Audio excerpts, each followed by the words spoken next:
A Series of Unfortunate Events. Book the First by Lemony Snicket. The Bad Beginning, Chapter 6. The next morning, when the children stumbled sleepily from their bedroom into the kitchen, rather than a note from Count Olaf, they found Count Olaf himself. "Good morning, orphans," he said. "I have your oatmeal all ready in bowls for you." The children took seats at the kitchen table and stared nervously into their oatmeal.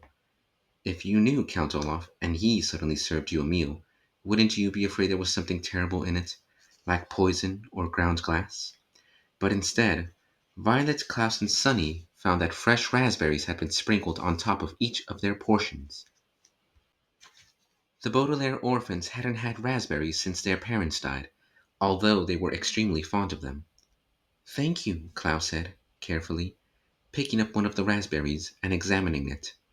Perhaps these were poison berries that just looked like delicious ones. Count Olaf, seeing how suspiciously Klaus was looking at the berries, smiled and plucked a berry out of Sunny's bowl. Looking at each of the three youngsters, he popped it into his mouth and ate it. "Aren't raspberries delicious?" he asked. "They were my favorite berries when I was your age." Violet tried to picture Count Olaf as a youngster but couldn't. His shiny eyes, bony hands, and shadowy smile all seemed to be things only adults possess. Despite her fear of him, however, she took her spoon in her right hand and began to eat her oatmeal. Count Olaf had eaten some, so it probably wasn't poisonous, and anyway, she was very hungry. Klaus began to eat too, as did Sunny, who got oatmeal and raspberries all over her face. "I received a phone call yesterday," Count Olaf said, "from Mr. Poe. He told me you children had been to see him." The children exchanged glances. They had hoped their visit would be taken in confidence, a phrase which here means kept a secret between Mr. Poe and themselves, and not blabbed to Count Olaf. "Mr. Poe told me," Count Olaf said, "that you appear to be having some difficulty adjusting to the life I have so graciously provided for you. I'm very sorry to hear that." The children looked at Count Olaf. His face was very serious, as if he were very sorry to hear that, but his eyes were shining and bright, the way they are when someone is telling a joke. "Is that so?" Violet said. "I'm sorry Mr. Poe bothered you." "I'm glad he did," Count Olaf said, "because I want the three of you to feel at home here, now that I am your father." The children shuddered a little at that, remembering their own kind father and gazing sadly at the poor substitute now sitting across the table from them. "Lately," Count Olaf said, "I have been very nervous about my performances with the theatre troupe, and I'm afraid I may have acted a bit standoffish." The word standoffish is a wonderful one, but it does not describe Count Olaf's behavior toward the children. It means reluctant to associate with others, and it might describe somebody who, during a party, would stand in a corner and not talk to anyone. It would not describe somebody who provides one bed for three people to sleep in, forces them to do horrible chores, and strikes them across the face. There are many words for people like that, but standoffish is not one of them. Klaus knew the word standoffish, and almost laughed out loud at Olaf's incorrect use of it. But his face still had a bruise on it, so Klaus remained silent. "Therefore, to make you feel a little more at home here, I would like to have you participate in my next play. Perhaps if you took part in the work I do, you would be less likely to run off, complaining to Mr. Poe." "In what way would we participate?" Violet asked. She was thinking of all the chores they had already did for Count Olaf, and was not in the mood to do more. "Well," Count Olaf said, his eyes shining brightly, "the play is called The Marvelous Marriage, and it is written by the great playwright Al Foncoot. We will give only one performance on this Friday night. It is about a man who is very brave and intelligent, played by me. In the finale, he marries the young, beautiful woman he loves in front of a crowd of cheering people. You, Klaus, and you, Sonny, will play some of the cheering people in the crowd." But we're shorter than most adults, Klaus said. Won't that look strange to the audience? You will be playing two midgets who attend the wedding, Olaf said patiently. And what will I do? Violet asked. I am very handy with tools, so perhaps I could help you build the set. Build the set? Heavens, no, Count Olaf said. A pretty girl like you shouldn't be working backstage. But I'd like to, Violet said. Count Olaf's one eyebrow raised slightly, and the Baudelaire orphans recognized this sign of his anger.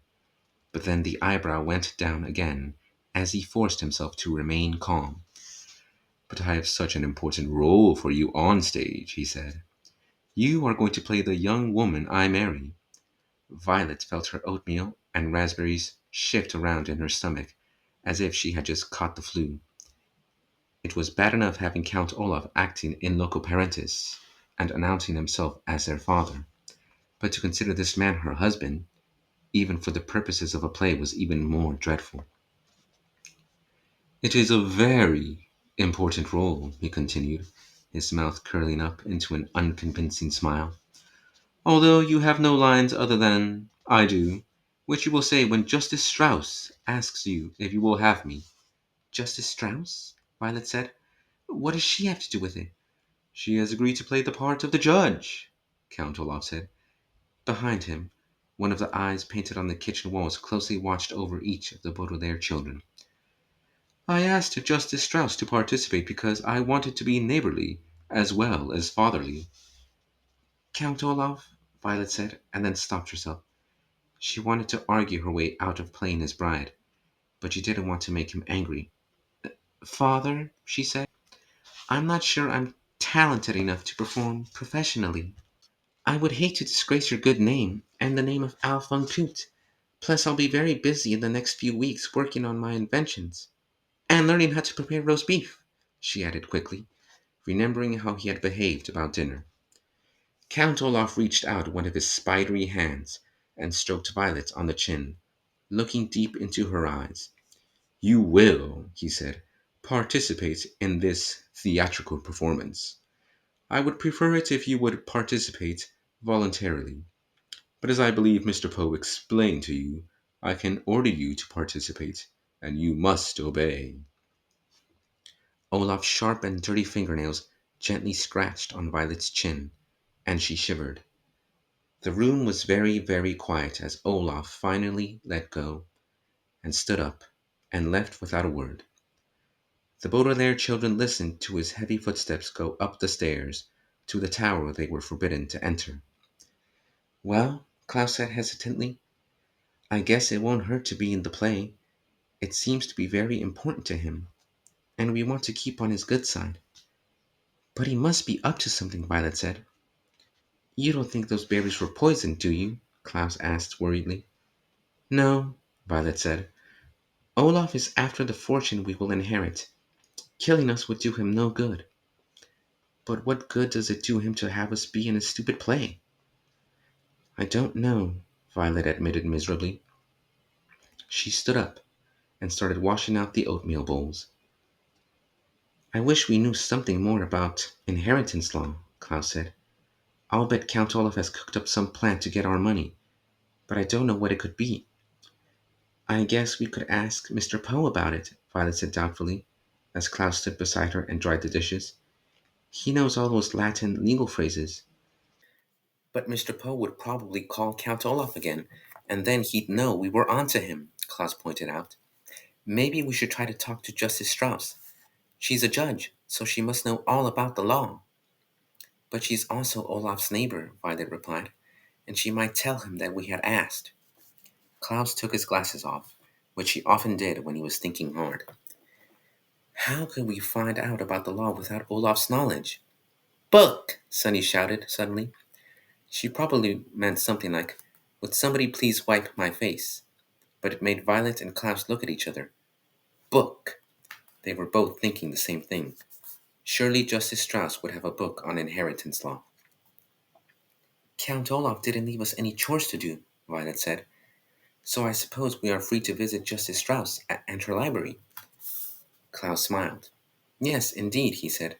And you know, Today, I don't think I'll choose a book on wolves. Nor I, Violet said, on mechanical engineering. I think I'd like to read about inheritance law. Well, let's go, Klaus said. Justice Strauss said we could come over soon, and we don't want to be standoffish.